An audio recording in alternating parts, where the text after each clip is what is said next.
Alright guys, it's Belmont SNES here. I'm back after, this must be at least 3 years now, since I did my PN03 Let's Play, and I thought I'd come back today to do some more Let's Plays, and I thought this has been on my list for quite a few years now. It's Devil May Cry on the PS2, although I'm actually playing it on the Xbox 360 through the HD re-release.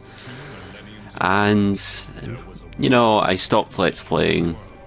I was like 17 just because, you know, it was a long task, can't record then, and back then when my recording setup was crazy, it was like sitting squeezed in beside a telly talking to a mic, so it's a lot easier these days. I've just got the one mic, so it just plugs into my PC and I can talk whilst recording. So much more simple.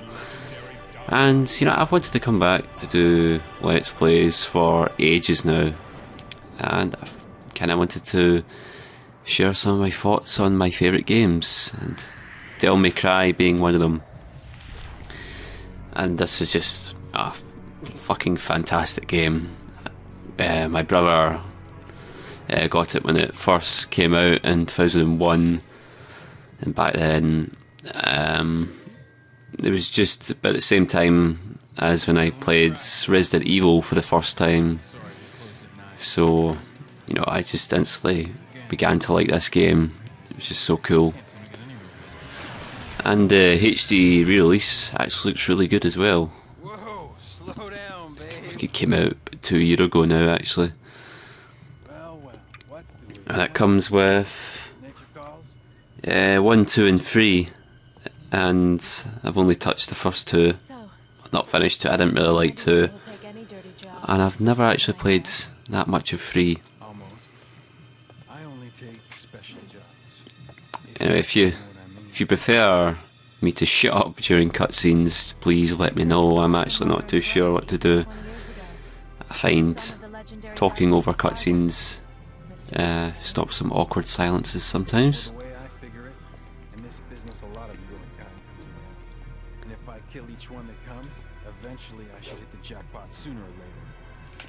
In that case, you should be used to this sort of thing. But if you actually prefer me to shut up and watch the cutscene, then yeah, I'm cool with that as well. Gives me a chance of some stuff to think about what I'm going to say next. But then I can't really help myself when it comes to talking about crazy shit like this, such as getting a sword thrust through your chest and still being somewhat alive, and being able to pick up a 200 kilo bike. It's pretty mad. And to stop it from fucking falling, shooting it through the air. Even as a child I had powers. There's demonic blood in me. That's strange. You can tell that fire looks pretty bad. Didn't touch it much for the looks of it. Looks like I'm getting closer.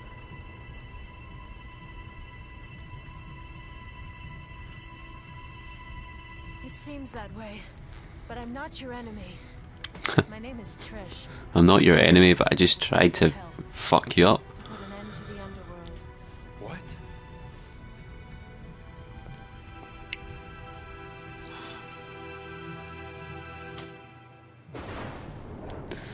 Boom. You'll find out later in the game why that shocked him. 20 years ago, Mundus, the Emperor of the Underworld, resurrected. Mundus. Yes. His powers were sealed by Sparta. He's attempting to gain control of the Sparta being Dante's father. Open the gate on He's like this Malay giant demon king who married a human lady, I believe. And this is where the game takes place. This island in the middle of I think it's like the Atlantic. Well, let's say there's actually not. I don't recall there being too many cinematics in this game. this cliff.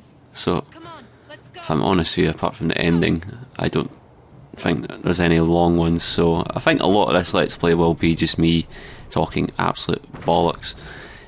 Anyway, please excuse, it has been a good couple of years since I last played this. although a lot of it still comes back quite quickly just because I played it a billion times when I was a kid. Such as where to find the blue orbs.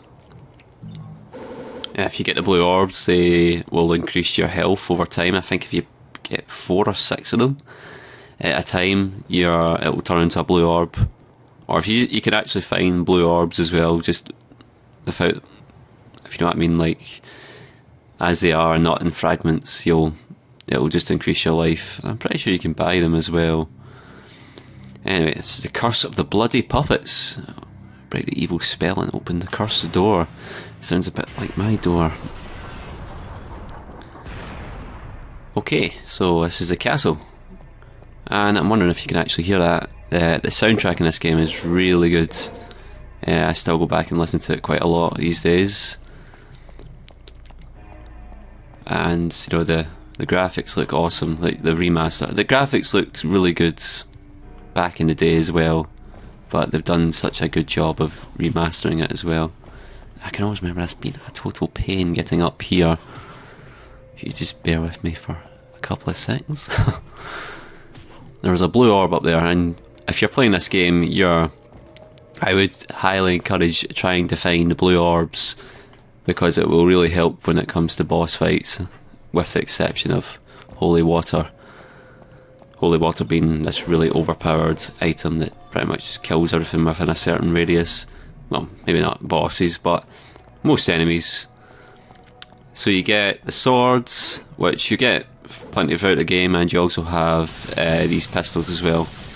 Now I'm in automatic mode, which means I can just press a button, which I think later on in the series they just made that standard.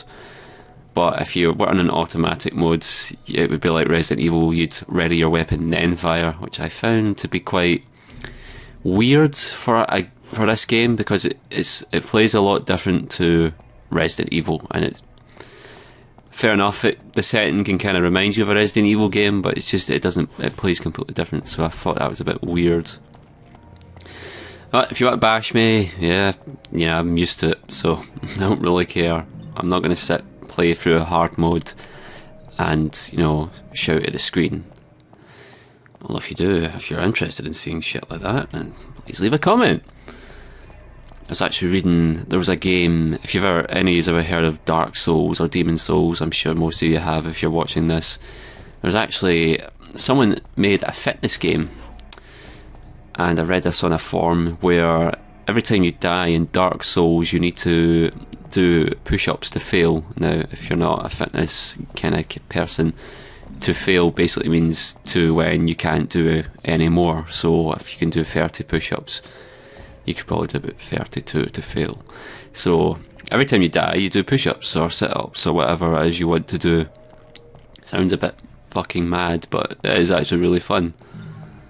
And a good way to increase your push-ups, pull-ups or sit-ups, I must add. And basically, I think it was 40 orbs we need for this door, if I recall. I'm going to quickly check. There we go, 45 red orbs. You get these seals on doors throughout the game where you need a certain number of orbs, or you need to defeat all the enemies in the room to progress. There's another blue orb fragment, and I think it is, yeah, it's 4 blue orbs to get a full blue orb. Now you'll get behind that door later, and we'll jump through here real quick. I hope this mic sounds alright as well. I did a lot of fiddling before I started recording, but as any of you know, if you play, oh my god, this control. If you do Let's Plays, sometimes the strangest things can go wrong, especially with recording equipment. And my god, that looks like some horrible wind out there. So we'll proceed up the stairs. Now, I'll say this is probably my favourite Devil May Cry game. Now, I did say before that I have played 2. I got pretty far in it. I never finished it. My brother did. I watched him back when I was like 9 years old, and he really enjoyed it. I personally didn't like it, or I liked it, but just not as much as this. And my brother also really liked the 3rd and 4th games as well. He was always more into it than I was. This game here was the one I liked the most, just because, well, I'm a bigger Resident Evil fan than he is, and this kind of resembles Resident Evil in some ways, or it could be argued. And 2 just, I don't know, something about 2 I just didn't like. The fact that Dante didn't have the same persona as in the first game, as he being a fucking badass, you know, just really chilled. That's what I really liked about him. In the second game, he was a little bit too serious in my opinion. Oh, right, hold on, I'm pressing the wrong button here. And I don't know, it didn't really bother me. It just, there was something else about the game as well. I just thought, you know, it was set in, you know, a more open environment, like in the city, whereas this is set in like a castle. I thought the castle was a more interesting setting than the city, because the city was really just very bland. And we got our last blue orb, which gives us a full blue orb, which you can see it has increased our vitality, and that can actually go up very far, and that'll help you later on, when, especially with the, mind you, the last boss isn't too tough really. And throughout the game you'll come across these, well, maybe not just puppets, but throughout the castle these puppets will appear, and you can actually just grind and keep going in and out of the room to get red orbs, and red orbs are your currency in this game, and your best friend, because you can actually buy stuff such as vitality stars, which is basically a potion, or if you want to be a badass, you can buy some holy water, which comes in handy, especially for that fucking giant thing that we'll face later. Remember, the boss fight's been really good in this as well, and I'll touch on that a little bit later. Anyway, back down the stairs, and I believe we got ourselves a key, which will get us through this door here. And that should, in fact, I don't think it completes the mission. No, it doesn't, it just gets you through to the different room. This is like the hangar in here. Find this old plane. And a good thing if you're playing this is fucking kill the environment to find orbs. There's always orbs hiding about, like there's another blue orb fragment. Now I will say right now, I'm just remembering blue orbs from memory. I don't know where they all are, so if I do miss one, don't fucking lose your mind. Anyway, I don't know, I can't. Right, we'll slash these soldiers here, and boom. Go down to this like sewer-like room, and we'll have a little fight here. And this is kind of your chance to experiment with some of the moves in the game. There's plenty of them, and as you can see at the top of the screen there, you have like a ranking, like for how well you're fighting. So it starts off with dull, it goes up to cool, and then stylish. I think stylish is the best you can get, which is basically, oh my god, I keep on hitting the fucking wrong button. Stylish being the best you can earn, which is basically, I think it actually adds up at the end of the game to your ranking, depending on how many of a certain ranks you get. So if you get a lot of absolutes and stylishes, you'll be getting a high ranking, whereas if you do a lot of shooting, gets you nothing. It basically, I'll say shooting in this game is kind of like a last resort if something's coming close to you. Saying this, like the pistols are good, especially when you jump in the air. If I try to demonstrate this, they fire really, really fast, especially when you've got your devil trigger.